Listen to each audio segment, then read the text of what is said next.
more people joining in. I have to manually accept everyone without a UEL account, but yeah, we're getting there. Welcome, Beatrice and Zoe. And Chrissy.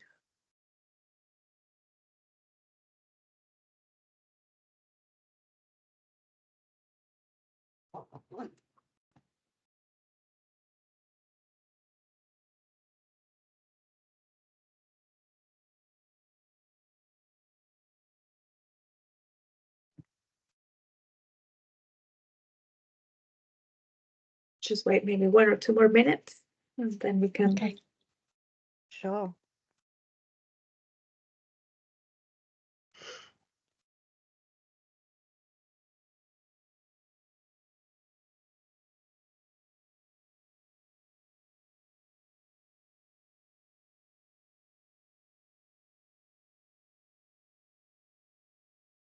Got so many reminders binging at me.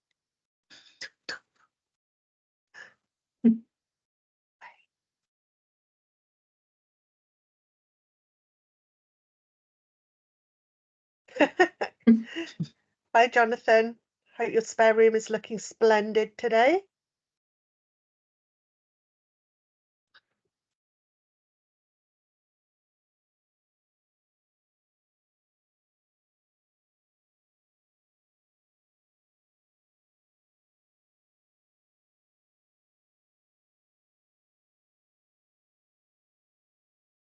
Hello, Pamela.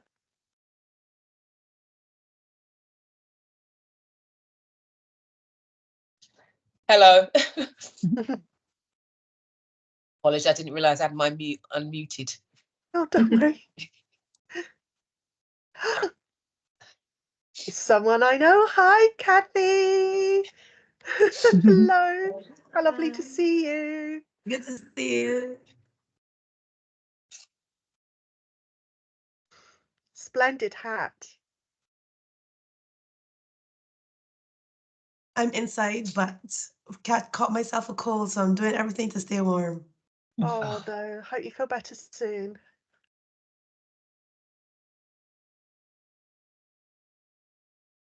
All right, I think in the interest of time, it'd be great if we could get started. So thank you everyone for being here today. I'm very pleased and very thankful that we're having Alison, sorry, I'm clicking and talking at the same time, that we have Alison and Flora today from the School of Education and Communities here at UEL, who will be talking to us about diversifying assessments, and they'll be talking about their experience on the BA Primary Education with QTS. So floor is all yours. I'll be monitoring the chat, so if you have any questions in the meantime, we'll be picking them up. Otherwise, there will be a bit of question time at the end. And other than that, the floor is all yours. Lovely. Shall I share my screen, Alison? Yes, please.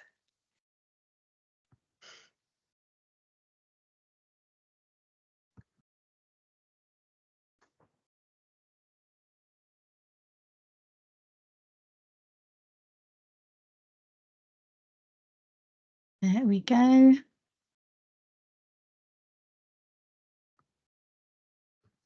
Is that showing everything? Is that okay? Yeah, can see that. That's okay. Okay, so welcome everybody. As we've been introduced, so I'm the Flora half, and my colleague Alison is the Alison half, and we are the co-leads on the BA Primary with QTS, which we have been doing now for nearly 2 years, which has gone pretty quickly. Yeah. So we're still relatively new to the role and finding our way with developing it as we, as each year sort of finishes and each cycle we reflect on and we move it forwards. And then we learn another acronym that we don't know what it means. We didn't know what that was. We're learning more and more about what we didn't know, but hopefully there's less of it out there. And what we wanted to do this afternoon was share our approach to assessment and feedback on our programme, which we were invited to do in light of successful NSS outcomes in the feedback assessment and feedback strand. So that's why we were that's why we're presenting, and that's what our sort of reflections are. We're very much just talking about where we started, where we've gone to, where we're going to, and it's not by no means like a finished, polished, this is what we're going to do forever. We are trying to ever evolve forwards. And probably really important to know is a little bit about the background of our program. So it's pretty new. It started with 16 students only in September 2019. So at this point, we've only actually had 2 cohorts graduate, and the first one graduated, I think 10 of them graduated and decided it was for them. A few of them were hit by COVID, because obviously this was over the COVID window, and they didn't pursue the degree. And then last year we had 27, I think, of the original 30 that progressed through, and they were the first time that we were able to be involved in the NSS, because it was the first time we had enough students to be counted. And a key thing for that cohort was that they were really affected. So their very first placement was due to start the day, if you all remember, where we all kind of went back to school and university, and then the country shut down again. So they didn't get a first placement. And then their second placement wasn't really realistic of primary schools, because everyone was in bubbles and they had to just work in sort of really siloed scenarios. So they had one effective placement. So now we're actually at a point where our students are a whole complement, and they've had 3 placements, and it's all going as we hope it will. But we aim for about 40. So everything we're doing, please bear in mind that we only have 40 students in each of our years. So if we're talking about, given feedback on some part of an assignment, we don't have 350 students. We have like a manageable number of 40. And it's also worth knowing that there's only 4 of us in the team. So in terms of communication, that probably makes our life quite easy, because we're a small little group, and we know where each other are. So just to give you that background, in case anyone asks how we manage something and has an idea that the program is bigger than it is. There we go. Alison, I'll let you share the glory of our NSS. So yes, this is essentially just showing where we are in terms of our outcomes compared to UEL outcomes, compared to sector outcomes. So the lovely big arrow is pointing to our assessment and feedback. Now, within some strands of that assessment and feedback, and I can't remember which one it was, we had an 100% rating. So I mean, obviously that would have been much more effective had I remembered. Oh yeah, here we go. There you go. How It's on the next one. Oh, well done, Flora. How fair has the marking and assessment been on your course? Again, because these are teaching students, they have a lot of knowledge about assessment. They know about different types of assessment. They know the theory behind assessment, because they have done a whole module about assessment. So that kind of, I think that does have an impact, but I'm also not diminishing that we have put in an enormous amount of work into refining our feedback and assessment processes, and in particular our feed forward processes. So this is our feedback kind of comprises of feedback. This is what you did well on this assignment. This is what's working for you. But our feed forward, we tend to try and make it general. So like, for example, if there's a particular assignment in a particular format, we wouldn't say, oh, next time do this specific thing, because that might not be relevant. So our feedback might be around, for example, if a student is using lots of lengthy quotations in an essay type of assignment, we would say work on your work on your synthesis and what's the word beginning with P, Flora, that I've just forgotten? Paraphrasing. Paraphrase, thank you. Work on your, sorry, I've had a really busy morning and my brain's a bit gone. Work on your assessment, work on your paraphrase and your your synthesis. So it sort of can be applicable to any kind of assignment. So that's sort of where that aspect comes from. Also, we are, as everybody in the university does, we work closely with second markers, and we work closely to moderate our work, and we make that also very explicit to our students. They know what the processes are around assessment, feedback, fairness, and benchmarking. And then we were just trying to think about how our assignments are structured in a way that we give them formative feedback, but also that fits with the role they're hopefully going to end up in, which is being a classroom primary teacher. And so alongside their academic aspect of their modules, we always try and bear in mind that they need to have the teacher competencies of good standard of written and spoken English, high levels of reflection, critical thinking, and confidence in public speaking. So you'll see we'll talk a bit more about how we embed all of those in our assessment pathway, or how we will as we move forward.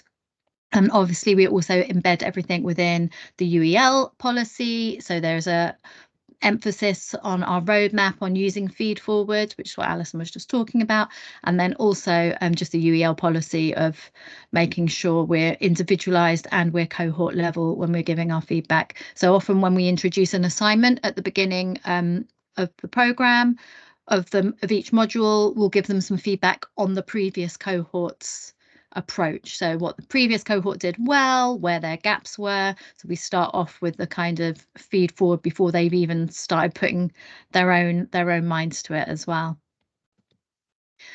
So our summative assessment structure, this is last year's, looks a bit like this. So the blue ones are SEM A and the orange ones are SEM B. And we tried to have a range of assessments for the students to focus on and develop through. So in level 4, they start with a video analysis, a poster presentation, and a maths resource review. And then when they come back from their school-based placement, which happens between the blue and the orange sections, they do a written rationale for a presentation they have given, and then they also have their mental wealth and their professional practice modules, which will mean something to those of you from UEL, but won't to anybody else, which are sort of university employability focused modules. So they're very much, for us, they're a bit of a gift, because the ITE curriculum insists that there's a core content framework must be embedded within what we do, and so for us it's quite a nice way of aligning the two and giving the students opportunities to reflect on feedback and to try things out and reflect on the mentoring support they have had. So you'll see those PPs and MWs come every single year, and it's very much about them reflecting on their teaching competencies. In level 5, they do an academic article analysis. They make informed adaptations to a planned sequence of teaching, and they just do it. And I say just, they do an analytical essay. And when they come back from placement, they're analysing an academic article and doing their mental wealth and professional practice. In level 6, we are one down because they do an applied project, which lasts for the whole year. So it's a semester A and a semester B module. But they also do a video analysis. They complete a structured essay. Their applied project is a 7,000 words kind of dissertation based on research they've done in school, and then back to the reflective practice ones. So where we fit our formative assessment is within each of those modules, and this is where we want to keep going back to the fact that we have maximum of 40, between 30 and 40, and there is a different balance, because some of us are leading on several modules, so we need to make it fit for our juggling of our workloads and make sure that we're not giving feedback on a draft on 3 different assignments at the same time. So it's a mixture of peer feedback and one-to-one tutor feedback. And I think, as Alison said, it really helps that because they know the language so well from doing a whole module themselves on assessment practices, half of our job is done for them. We're not having to guide them, that this is us giving you feedback. They can identify themselves the feedback, and they can see where they are receiving it and where it's helping them. So the sort of being within the degree they're doing does really help them with understanding this. So at level 4, they get plans that they get feedback on from a tutor, one-to-one feedback. They submit a resource which their peers review, and the mental wealth and professional practice one, they are very much reflecting and having feedback from their mentors throughout their placement. So that kind of ticks along every single day and every single week. In level 5, they have peer feedback, a mixture of written feedback on a draft of different lengths. And for ED 5075, they're choosing an article to analyse, and they get feedback on their choice of article and how appropriate it might be and where they could find other resources. And when they come to level 6, I think they get a lot of support, which is probably helpful, because that's the point when they're going to be discussing how much feedback they have had. But it's sometimes on their plan and on their dissertation, their applied project, which comes in May. Anything they've done in January, they can have formative feedback on. So that will vary depending on the organisational skills of the students. And obviously we find our worried well submit so much, and maybe those that we'd really like to submit might need a little bit of prompting. Is there anything I've missed about formative assessment, Alison, do you think? I think where we can perhaps make this applicable to colleagues in other disciplines, it's about making this visible, saying to students, this is feedback. And with some of our level 4 students, because they come from very varied academic and personal backgrounds. So we have the majority of our level 4 students, which is very unusual for the School of Education and Communities. The majority of them are 18 to 20-year-olds. And we have far fewer mature students than other programs. So telling students what is feedback, what is feed forward, and how do you use it. That's really important, and we do a lot of work within our taught sessions about acting on feedback, whatever kind of feedback that is, whether it's verbal feedback, whether it's feedback from peers, whether it's formative feedback to apply to their current assignment, or whether it's feed forward to a future assignment, and making that language very clear to the students. They're not necessarily going to be able to identify what, if they're working with a partner and their partner says, oh, why don't you do this? They're not going to necessarily identify that as feedback. So we have to ensure that language is visible on the PowerPoint slides that we do, but also they hear it repeatedly, so that it's kind of embedded within their thinking, that, oh yes, I have received feedback, quite a lot of it actually, but unless we tell them, they don't necessarily know. So to move forward from here, so we're at this point where we've got our assignments in place, we've got our formative assessment in place, we've got the students understanding what they're having feedback around. We sort of wanted to be a bit more, I suppose, agile or responsive to our programme, and think where our gaps might be and where we could support them further. So when we were reviewing our year last summer, we were really aware that although there were some presentations in our summative assessments, the main grade was generally coming from a written form. So they would do a presentation and then they would write a theoretical rationale, which is what gave them the grade.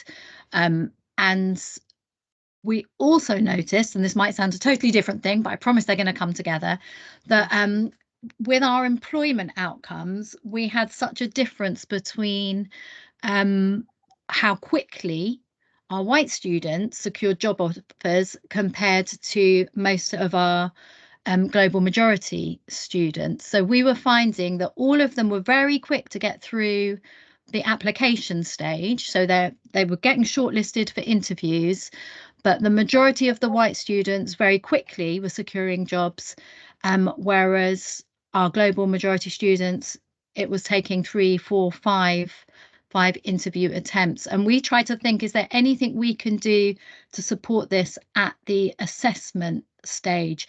Because I think for some of those students, we feel like maybe naturally or culturally there's more humility in how they tend to present, which maybe isn't what the school isn't looking through that, or we just wanted to give them some more confidence in being able to, you know, jump through the hoops that the schools were setting out for them. So we wondered if maybe by changing our assignments, we would be able to have a positive impact on our employment outcomes. So we would have spent a bit of time looking at our assessments and thinking how we could really pull out work-based skills and see if we can make a change this year to this pattern that we're seeing, to this trend. Yeah, just to add to that, as Flora said, these students are excellent classroom practitioners. They're very, very good at what they do. They're also often securing extremely good grades with written assignments. So it's not that they're in any way, in scare quotes, weak students. They're not.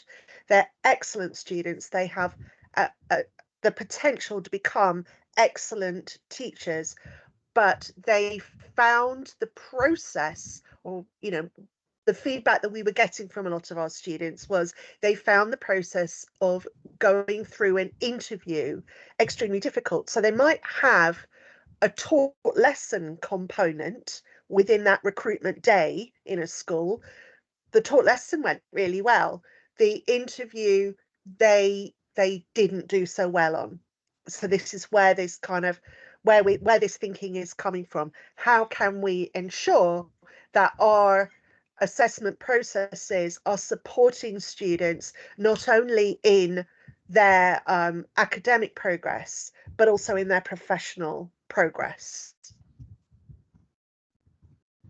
So from this, we've tried to embed more spoken assessments at each level of study. So in level 4, when they go on their placement, they work very much with small groups. They're beginning to develop their teacher voice, teacher confidence. They might read some stories, do a game with the class, but at this point they're not doing much whole class interaction. So once they come back and they've seen what that's going to look like, they're doing a presentation to get their final grade for ED 4061, and this is a module all about children's rights and children's world. So they're very much drawing on what they have seen in school, applying this to children's rights, and harnessing down on one aspect of practice that they can reflect on and talk through. So they will have opportunities, obviously, to present in small groups for formative feedback, but then this will be one of the assessments that carries the summative grade. At level 5, we've introduced it's a written assignment where they're analysing a planning sequence that they have made, because often in the interviews the students are being asked to talk about a successful lesson they have planned, what went well, what they would do to improve it. So we're putting this in at this point so that they have experience of creating a planning sequence and talking about it, even if it's not one they have just taught on placement, but just to get them into the language of the reflective process of creating a successful series of lessons. And then Alison, this is your one, so I'll let you go for the level 6 one. So this is a this is a very new assignment. I haven't done this before, so I'm hoping it's going to work really well. I've created a question which is for the students. We'll have 10 minutes each for this interview, answer this interview question, which is talk about a successful lesson that you've taught. What were your pedagogical decisions behind it? So they can bring notes with them. They're going to have to refer to theory within the interview, and part of their notes is going to be about the theoretical background to this. But this is a really common question that schools ask. They're wanting to see that students can analyse and critically, or applicants can analyse and critically reflect on pedagogical decisions. So it's I'm hoping that it will not only bring out their creative criticality, reflection, and their ability to act on feedback and guidance from school into the academic assignment world, but also give them practice in answering an interview question. And I'm going to be giving kind of generic feedback to the whole group once they've all done this activity, so that they can take that forward into interviews that they will be having. But also they'll get their individualized feedback because they're going to be submitting their notes onto Turnitin, so that they'll get written feedback as well. There are other couple of little tweaks, but those are the sort of three main ones that we've put in this year to try and support the students in developing their voice, really, their confident voice, and being able to articulate in a spoken manner their expertise in the classroom. So this time next year, we'll be able to tell you how that goes, and if we have managed to change the direction that our employment figures were heading. But at this moment, it's still very much in process. We've left plenty of time in case people had questions about how we went around structuring and how we started. So if you do have any questions, feel free to ask. I mentioned right at the beginning that we have quite a small team, and I think key to our approach to feedback and assessment is that we all know what everyone does across the whole degree. So we know what our little piece is within, I don't know, the pie, whatever the metaphor is that I'm looking for, and how it builds on what's come before and how it feeds into what's coming after. And I think when we inherited our programme 2 years ago, obviously it was very, very early days for the programme, but it was each module was quite separate. And so I think that has helped the students appreciate the feedback that they get, because they can see how it links between the module as well as across the levels of study.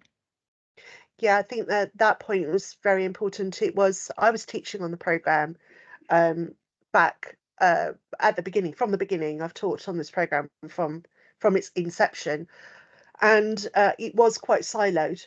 And part of the reason for that was that there wasn't a dedicated team to it. We were drawing people from different programs, and now we have a much more settled team where 3 of us are full-time only teaching on this program, and then we have one colleague who teaches on both the early childhood studies degree and our degree, and then we also do borrow a couple of colleagues from the PGCE team to teach individual modules, but they still work with us in a very holistic way.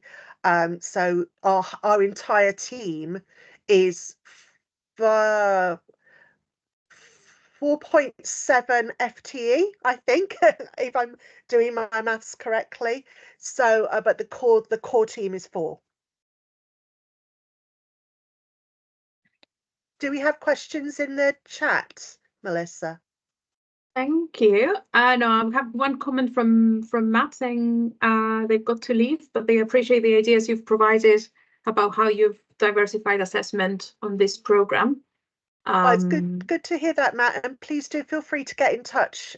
You know, you can find us on the website. Just feel free to email.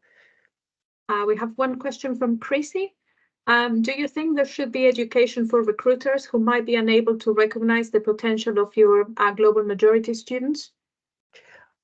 Do you know what? If I was benevolent dictator of Britain, that's absolutely what I would do. I think you're totally correct, Chrissy. I think that there is a generation of a lot of people of my, head teachers of my generation, let's say, I'm in my 50s, that went into teaching in East London. I'm talking about white head teachers here, in a very kind of, in a slightly missionary work way, which is uncomfortable and quite white saviory. And we also have some fantastic developing middle managers and senior managements who are from global majority backgrounds themselves. And I do hope that in time that kind of attitude will turn over. And I think recognizing, we often recognize things in children, such as, for example, the eye contact, the cultural significance of eye contact. We know that in children, but it can be harder to recognize that in adults. And I think this is something that is improving in schools, but something that cultural change takes time. But yes, in an ideal world, I would re-educate all recruiters in cultural sensitivity. Thank you. Any other questions from either the chat, or feel free to unmute your mic? Or if you have suggestions for us, I'd love that too. Yeah. I've got Pamela raising her hand. Yeah. Hi, thanks. It's very interesting to see how the employment aspect within the program, you've now integrated it in. When you were looking at the students who went into employment and going through the stages, and they took them long, were the schools that they actually went to, do you have any statistics on the schools that they went for interviews for, and the dynamics of the schools to see whether... Sorry, go on. Basically, just to see where the global majority students were accessing in comparison to their white students, what was the demographics like? All of the schools that we work with are extremely culturally diverse, multilingual, and inclusive. The white students getting jobs were often getting jobs out further into the east, going towards Essex. That's where a lot of those students are living, around Havering, Dagenham, and into Essex. And a lot of the majority of our global majority students are looking for jobs more in central London, or central East London. So we're based obviously in Newham, but a lot of our global majority students live in Newham, Redbridge, around Ilford, Romford way, and a lot in Tower Hamlets. Tower Hamlets schools are often smaller. They have fewer job opportunities. So that is an issue, and a lot of our students really wanted to stay working in that locale. So they just had fewer opportunities, really. But yeah, where they got employment was often a little bit further out from where they wanted to work. So they ended up working in Waltham Forest, in Newham, and I think one went to a school in Westminster. But yeah, it's so they're looking for jobs in culturally diverse schools. But as I said, there is this there's often a legacy of white savior thinking about in schools, where the idea is that the cultural, I'm trying to think of a way of putting this without sounding really classist, that there's kind of an idea of if you think about the rhetoric around things like Teach First, I don't know if you're aware of Teach First, where it's this kind of idea of high quality graduates from Russell Group schools will come in and save the poor, culturally diverse children. That kind of legacy of ideas is still continuing in schools, and the kind of the social class implications of that, of middle class white school management looking to replicate itself, really. But as I said, that is changing, and that's a very good thing. And maybe that would be for us to move forward and develop our thinking, is for us to actually start focusing down on the schools and where they're successful, and like seeing if we can see a pattern moving forward to kind of evolve our thinking around it, rather than, I mean, not that it was bad to change all the assessment, but see if we can like unpick exactly where, and if it's more nuanced than it at first seemed. We've also got a question from yeah, there's a hand Kathy up there. first from Oh Zoe. yes, someone has a hand up. Yeah. Yeah, Oh, Zoe. Hello there. I just wanted to say thank you very much, and to say how reassuring it was that you have made some changes to your assessments that echo some of the ones. So I work at Leeds Trinity University in Yorkshire, with a really diverse cohort of students joining us in the undergraduate year, who I feel that within 5 weeks have their first big failure when they are over-assessed, usually in a written format, with very little feedback or feed forward, and that sets them up then for a sort of a journey through their course that doesn't celebrate what they are bringing from their very diverse FE roots. So I was really interested to see the range of assessments you got and the adaptations and changes that you're continuing to make. My own work is around academic literacies and voice and self-efficacy, and ways that we can use our support to help students with that. So really reassuring. I have a whole new module in September called Introduction to Academic Study, which takes professional studies, shakes it up in a really big bag with all that fantastic support for academic literacy, and hopefully supports voice. So thinking again about our global majority students, and you know, them not putting themselves forward with the things that they think. So you gave me lots to think about. Thank you very much. Oh, good. Thank Oh, you. you're very welcome, and do feel free, as I said, to feel free to get in touch with us. We love talking about this stuff. Yeah, no, I am now thinking about how to roll that module out and then get some feedback from colleagues on whether it's taking the right tack or not. Thank you. I did my PGCE at University of Leeds, and I taught in Leeds for 5 years, or in and around Leeds, Bradford area. So yes, I'm familiar with the kind of cohort of students that you will have. Yeah, and we're drawing from an ever wider cohort as well, right across Leeds, Bradford into Wakefield. So I think it's time to roll with the changes a little bit. Most definitely. Thank you. Lovely. There's a question in the chat as well. Is there any difference from those who might be global ethnic majority but born in the UK and those who were born elsewhere in their success in interviews and recruitment? For us, majority of our students are UK born. I'm trying to think, as part of my module is we talk about what it felt like to arrive in the UK in a school as a child, and I get 1 or 2 of them who are able to be our little EAL children. So the majority of our cohort are UK born, but moving forward we could probably expand what we're doing with our PGCE counterparts who run obviously the postgraduate teacher training, where there is more diversity and more international students, and to see, you know, if we can make those kind of comparisons. So again, I'm making notes of the things that I want to take forward. Interestingly enough, our international students, what we might term international students, we've got two students who are on student visas, and they are both white American women.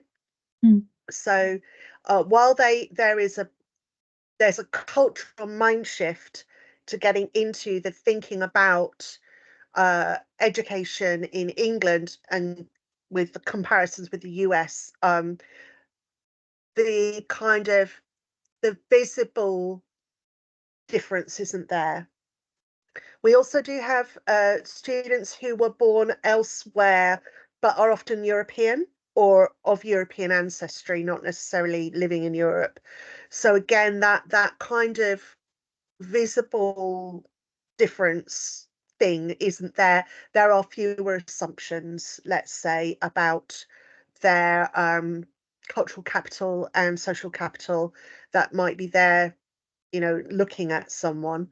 But in level 4 this year, we do have a couple of students who are from who were born and brought up in the Indian subcontinent and moved to the UK as adults.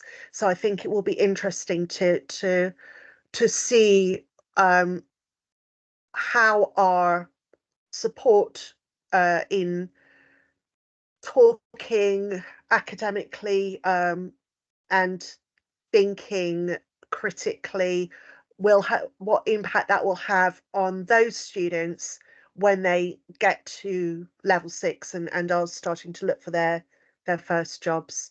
But yes, as Flora says, the majority of our students are London-born London-born students of global majority heritage. Another question, are you thinking of increasing the cohort onto the BA primary education? Oh, Flora, That's how the are we going to million-dollar say question. this diplomatically? There's yeah, well, I mean, ideologically, lovely. We have lots of plans of how we could have, because we're a 5 to 11. We'd love to have a 3 to 7 pathway as well that could sit alongside, or an SEN and primary. But it is quite challenging. I'll just say it's just quite challenging finding the right number of placements. So we wouldn't want to suddenly double to 80 and then have 40 of them that don't have a placement to go to. So it's with now that we're full up with 40 each year, so 120 placements alongside the PGC 100 and whatever, it's tight finding the placements. So we would love to, and we'd love to grow the team, but it is very much dependent on partnership schools and making it work. Is that diplomatic enough? Yeah, and I think London is quite different from other sort of centres of teacher education in that we have a lot of competition. We've got, only 2 miles away in one direction, there's another teacher education provider. Go a little bit further north, there's another one. In central London, there's another one. And so we're we're not only in competition with our own PGCE, but we're also in competition with other providers. And Anglia Ruskin, going in further into Essex this year, had their BA primary education with QTS approved, and we're thoroughly delighted for them and thoroughly in support of them. But it's another pinch point for us in terms of finding placements. Lovely. Let me double check the chat again. We have a question from a student.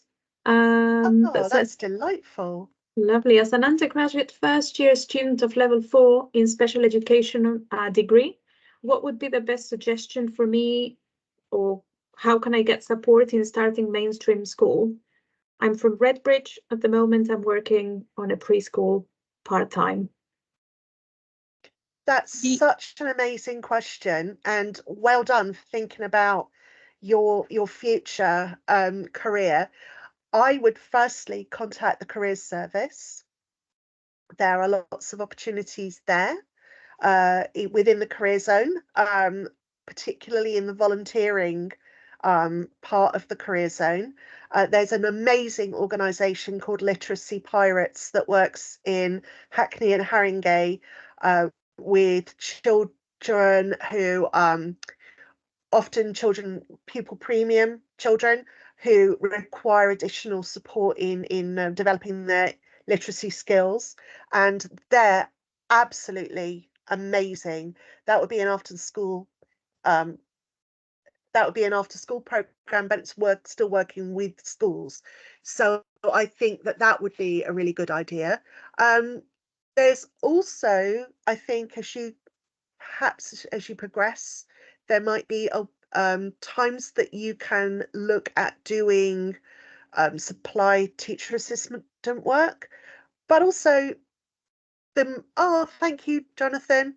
But also early childhood is a perfectly valid and absolutely vital part of our education system, and nursery places are now opening up to 2-year-olds in mainstream schools, and your experience of working with younger children could be incredibly valuable to mainstream schools. So don't sell yourself short. You've got an awful lot to offer, and of course feel free to email me and I'd be happy to talk to you. Thank you. We've got lots of comments in the chat about getting in touch with you, so I think you'll start to receive emails shortly.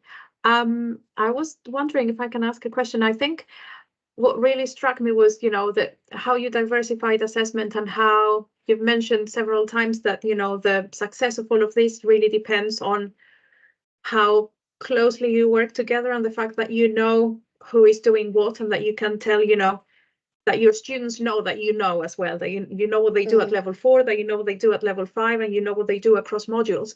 And I was wondering, I mean, this is maybe like a very difficult question, but I'm trying to think how we can use this kind of experience in other courses that may be way bigger, with way many more people, and where the cohesion that you see in your course is not there yet. Yeah, Flora, do you want to answer that? I'll try. I just think it needs the dedicated time, really. So you just need to have everybody on board, and then dedicated time for it, so that you are free to sort of have those conversations and map out the structure and visually see where it is and where it fits. Like I could just put those little blue and orange blobs together, knowing what the assessments were, knowing where the feedback was. And 2 years ago, I obviously wouldn't have been able to do that, because I'd only just arrived, but even because we didn't have that holistic sense. And as a bigger team, that is something you could do, isn't it? You could collaborate and put it together and see how you fit in the bigger picture and where those communications could lie. But I think it needs to be prioritized at a step back level, to give the space to the smaller, even if they are smaller teams. It can't be like the whole university. Like if you ask me how things worked on the primary PGCE, even though it's very close to us, I wouldn't be able to tell you, because I think that's like a step away. So you need to make sure you're in a small enough team, but not so small that you can't make meaning from it. Like it would be no good if it was, we only knew what was going on at level 4 and not what was going on at level 5, because it's the whole thing about the spiral and building it and building the expertise as they grow through the degree. So I think it's about prioritizing time, which is easy to say and less easy to do, maybe. Yeah, I agree with that. I also think that our approach, Flora's and my approach, we're quite my kind of core principles around leadership, in inverted commas, is very to me, democratic leadership is very important, and everybody having a voice. So we create during our meetings, while we have an agenda that we share with our team and our colleagues from the other programs that we borrow. So even if they can't make it to our team meetings, they can still have input by kind of putting information into the kind of the action plan for our that comes out of our team meetings. We try and have a team meeting every month. It doesn't always work, but we are able to communicate in different ways, and formalizing that with an action plan that everybody contributes to. But also I think we value each other. We value our varied experience, we value our varied outlooks, and we value each other's expertise within our team, and we like each other. I mean, I think that's really important. So that I think that our approach is very person-centered, whether that person is a student, whether that person is a colleague, whether that person is a school-based mentor. And so kind of really focusing on interpersonal relationships, and the way that works within a team is very important to us. I'm speaking for you here as well, Flora, but I think that we agree on that. Definitely. And I think just harking back to the question about growing the programme, it would be lovely, but at the same time, I wouldn't want to lose the fact that I know every single student on our programme, Yeah. and it would take some getting used to if you didn't know them. But absolutely fine. And there's different ways of working, and then you can focus on different cohorts or different levels. But as it is, it's working quite nicely. I think it also helps that we all have a shared professional background, because we're all being teachers. I've taught 3-year-olds up to 15-year-olds in both mainstream and special schools, and so that kind of principled background comes through into our philosophy towards education at HE level. Yeah, absolutely. Lots of positive comments in the chat, so thank you for that, and I'm sure you'll get to hear from different people who want to get in touch with you. Any other questions, comments, or suggestions? Love to hear suggestions. Now Zoe's got a suggestion for us that if we do grow, we can implement level leads to get that coherence going. So it's good. I'm going to just store that in my head in case we do grow. There's a way of keeping it the same.